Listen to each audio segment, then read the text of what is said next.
Welcome to The Long Run, Episode 5, the one about the Canberra Marathon.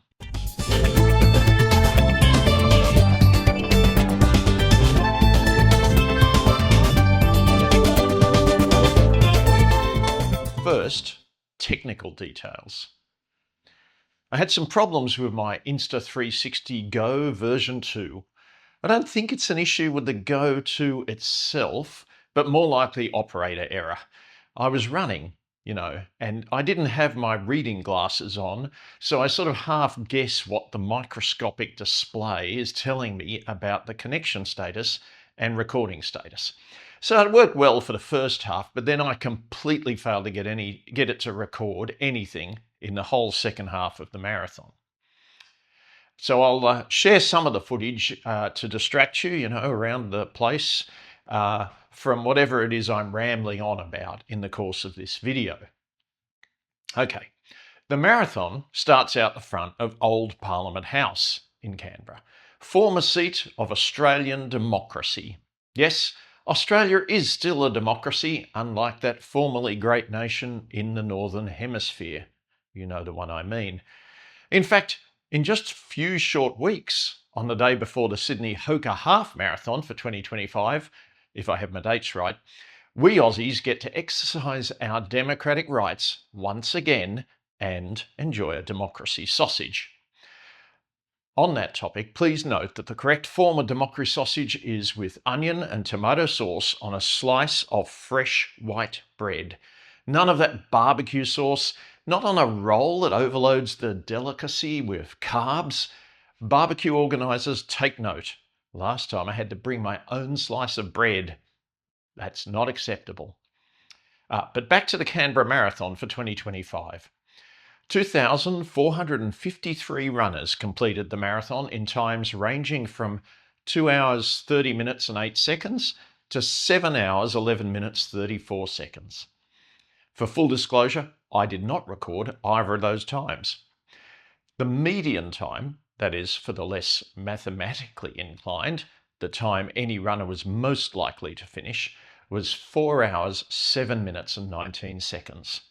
But for more stats, head over to thelongrun.run and choose the Canberra Marathon from the menu. I managed to get a bit under the 3:30 I was aiming for. I figured that 5 minutes per kilometre was doable, and as it turns out, it was. Given that I'm at the tail end of my age category, this would be my last full marathon under 60, I figured the result was okay. I don't like to arrive at the end and collapse, after all. And there were some indications that people had done that. In my opinion, they'd pushed too hard. For the first time in my time running, I noticed several puddles on the ground at the finish. The sort of puddles that invariably seem to include diced carrots, if you get my drift. So not a PB, but given the difficulty of Canberra's course and the various niggles and interruptions to my preparation, a PB was out of the question anyway. But is Canberra's course difficult? How do you measure difficulty for a marathon? There are probably many factors. Climate, but conditions vary day by day, so it's hard to compare. Running surface, route details. But one that's pretty easy to use as a comparison is elevation gain. You add up every time you go up and ignore every time you go down, as if it didn't count and you didn't have to do any work just because it was flat or downhill. So you add up all the up bits to get a total vertical climb for the entire event. This is common, and the World Marathon Majors come in from least to most as follows. I've included measurements in feet for those of you who are metrically impaired. Okay, from the least then, we start with Tokyo, which has an elevation gain of just 60 metres or 198 feet. From there we move to Berlin, which jumps up to 73 metres or 241 feet. After Berlin, Chicago, 74 metres, basically the same, or 243 feet. Then London, 127 metres or 419 feet. New York, reputedly one of the harder ones, at 246 metres or 810 feet, followed by Boston at 248 metres, pretty much the same again, or 815 feet. So that was the original 6, or the previous 6, World Marathon Majors. Last year we added Sydney, and it has 317 metres or 1,040 feet, more than any of the other majors. So where does Canberra fit in? Canberra was 380 metres or 1,247 feet. Now my next marathon's planned to be in Queenstown, so I was interested to see how that compared.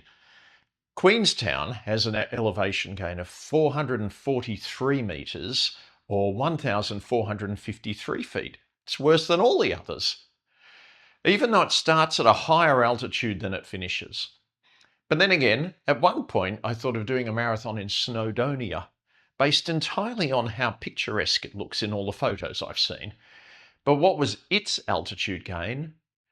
It was 838 metres or 2,750 feet.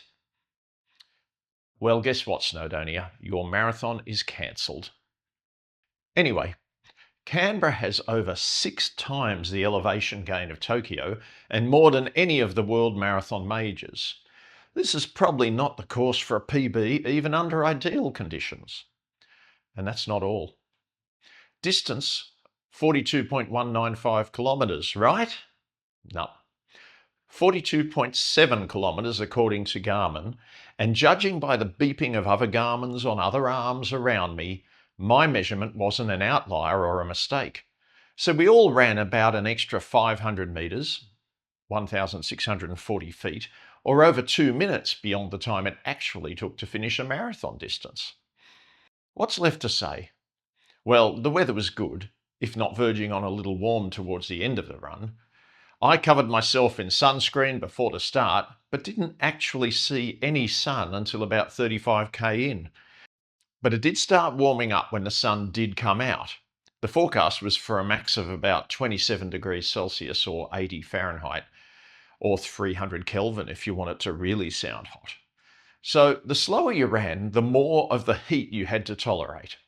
But at least it wasn't like Sydney last year with gale force wind and a feels-like temperature of 2 degrees or 25 Fahrenheit. Way too cold. It's a well-organised event. One thing I did hear some complaints about was the merch. Not the price, which is always going to be too much, but the colour. It was all black. I mean, who wants only black to run in? I like to be seen, not because I'm showing off, but because I want to be safe. I want someone who's potentially going to run into me to see me before they do. Well, fortunately, the black ended before the finisher's shirt was made, which is, as you can see, a fairly bright red. Whew. Be seen, be safe. That might just be my new running motto. Anyway, that's enough for me for now. See you next time. Gotta run.